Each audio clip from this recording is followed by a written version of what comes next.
their stun and they can just down smash again. So yeah, you're like, yeah, I've seen that. I've seen that. Someone gets down smashed, they get hit by a laser, they have to stick in place, and the next laser hits the ice climber, then they down smash again. That's the kind of shenanigans team attack gives you, and I really like that team attack's on really in doubles because it's like, and there's a bunch of stuff that isn't really seen a lot, but you have like, Game & Watch bucket and counters from Marth and all this random stuff that you can.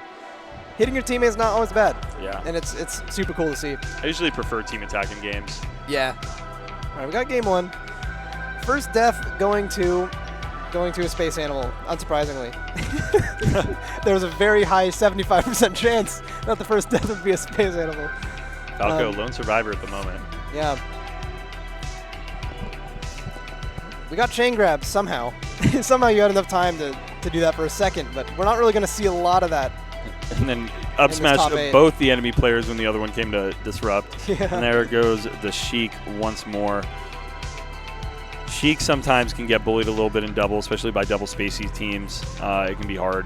Oh, that save was a really good attempt, but it might actually just cost you your stock too. Oh my god! A little miscommunication What's there. There's on? A chance to save. Wow, getting hit off there, giving an opportunity for Venelox save. Noire up eat each other. There's so many fireballs and foxes and. Oh my goodness! No, and those needles actually end up hitting Lucky and almost let Noire finish that Lucky's been off stage for 30 seconds, but now he's just back unscathed. They made it. That's insane. A little up tilt. Yeah, right now it's looking like that. Just Omar and Lucky are kind of getting turns taken, getting hit so far away. Yeah. And at a certain point, it's one of them needs to just wait for the other one and like resync. They're almost like ice climbers that are out of sync and just keep running and getting hit away one after another. And they're playing like a 1v2 situation over and over. Yeah, that you're never gonna have a good time doing that. And the only ways to sync that back up is you really have to either just both of you die or you like communicate better somehow. I don't even know how. Yeah. And change your pace so you match up with your teammates. I think shield is the key there. Yeah, that's when shield comes into play. Just hold shield for 30 seconds. What do you have to lose? Actually. Doubles is a game about how long you can hold shield and how many spam backers moves you can in do the same place. Like you take up space and fill it with moves. I know. Oh my god, Sheik right there had 2 shines on either side of the shield. Looked really tough. Oh, that reverse hit almost followed up by Omar, but unfortunate. Oh, and both players right there, though, trying to go for ledge, and it might end up in a double edge guard if Lucky can complete this, and then we're just in a 1v1 situation. How long do we have? Wow, using the laser as a Marth killer setup to edge guard, but then it did not work out still. Oh, Super you good can do idea. some cool stuff too. Like if your teammate is facing the ledge, like and the enemy's at high percent, and they have him in a grab, and the laser, like in the Falco lasers you both from behind, it just sends the other person off flying off stage. Right. It's a pretty cool setup. Oh yeah, the grab releases are super awesome. Countless shenanigans will be had. I hope we see all of them tonight. I would love to. Yeah. Wow. Using Shine for its intended purpose right at the beginning here. That's so scary. Back throw in doubles, knowing you could just be eviscerated in 2 seconds. Oh, this is really 2 1v1s right now. Yeah. Now, okay, there we go. The teams found each other again. Both sides felt like they could do something with it. Both did a bit. Oh yeah, that could have been a big combo there, but yeah. Anyway, laser F smash takes care of it, no problem. And we got blue team with a big lead here. Noire doing a great shine spikes. Their laser game has been great. Yeah. Wow. Omar just dying off the bottom. Air dodge. Oh, back air into double edge guard. Wow, we got 4 people at 0% here. Full 2-stock lead for Venelox and Noire.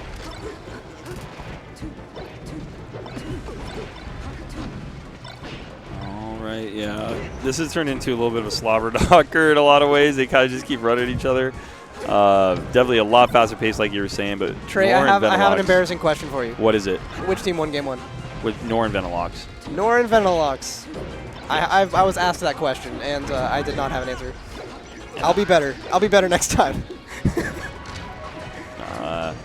Lucky If he had sealed out that edge guard a little bit earlier, could have maybe found the 2v1. Yeah, that's true. It could have been. It's because it is close. It is really close. You never know what's going to happen.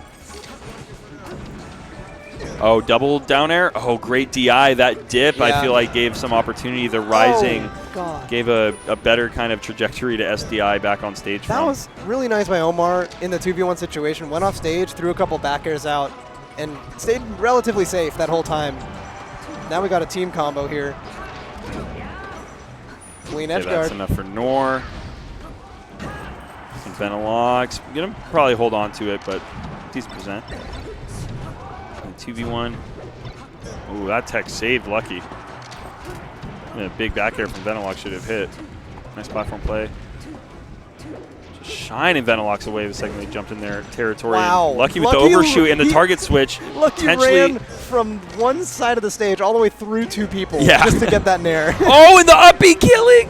Wow. Adding on to it. That was interesting because in doubles, so that up B potentially would have been a saving factor had it hit earlier after the back air.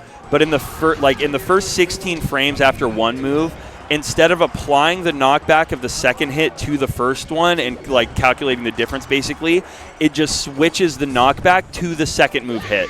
But since that one had happened later, it just looks super swag, and there was enough knockback from that back air to soak up some of the up B, and that would look pretty.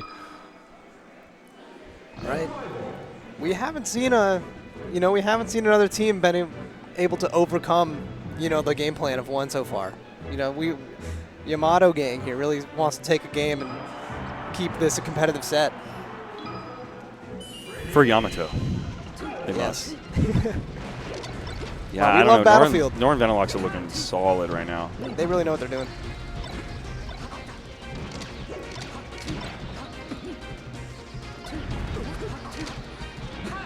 And we're trying to find their footing.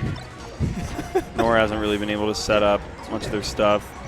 Venelox needs to try and make a front line here at some point. A great save again, but all right, too we late. got a lead for Yamato gang here. Maybe the first early lead they've had. Yeah, I do feel like Omar and Lucky pulled it ahead in the last one. Again, if I'm not mistaken.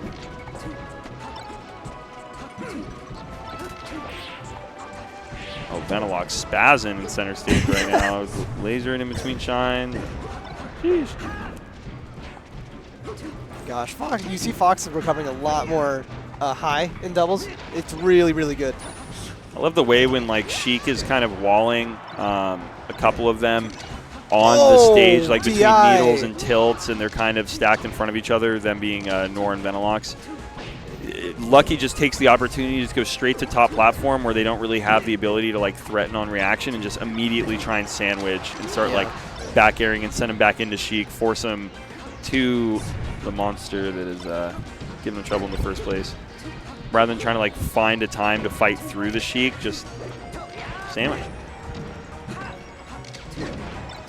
Blue team pretty separated right now. They're both trying to come to each other's rescue, and it wasn't working out. So Omar and Lucky have a decent lead right here. Yeah. Because stock and a half. Doing really well. 2 stocks. All right, make that half stock. Lucky on the ropes. He's all right though. Stealing ledge from from Venelox there.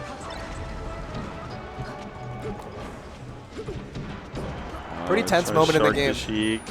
So hard, yeah. This decides all the momentum for the rest here. How Great long shine can Lucky stalls. live?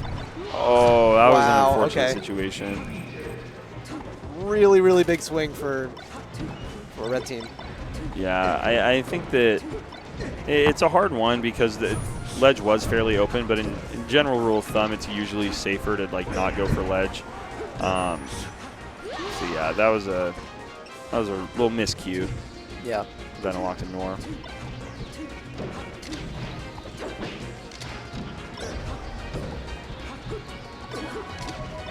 There's so many traded hits to be had right now on the right side of the stage.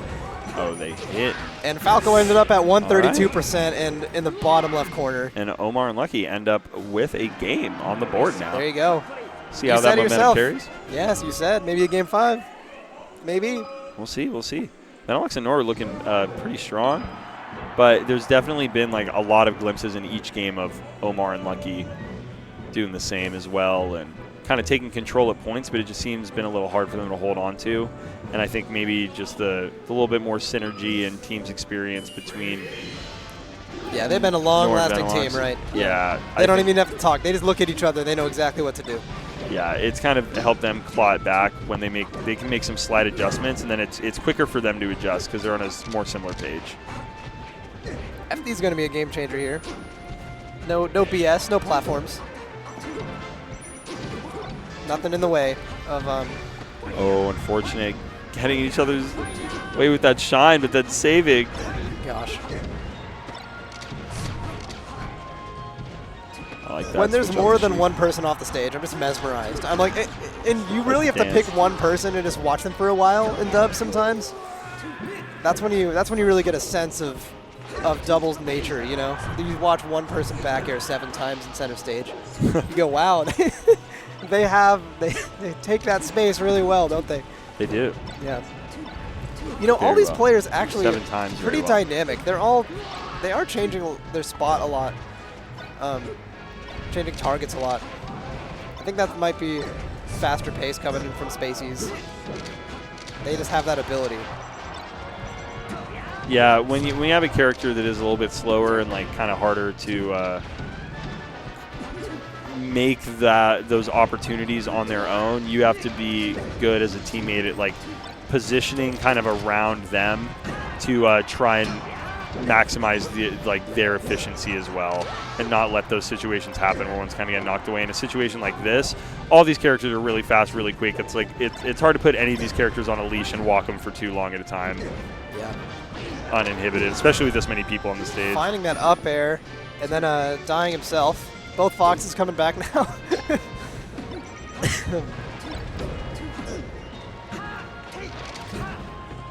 Oh, nice up tilt. Little love tap off stage. Yeah.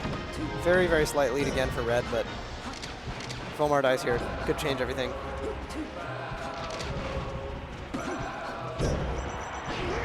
I love seeing. Oh, wow. I love when people do the same thing at the same time. In doubles. It looks so funny. They both have that angle of the DI and the knockback's done in like 2 rolls at the same time. It's pretty beautiful, actually. Just really appreciate these animations. Right there, you couldn't choose which Fox to hit. It was too confusing. Which Spacey? Wow!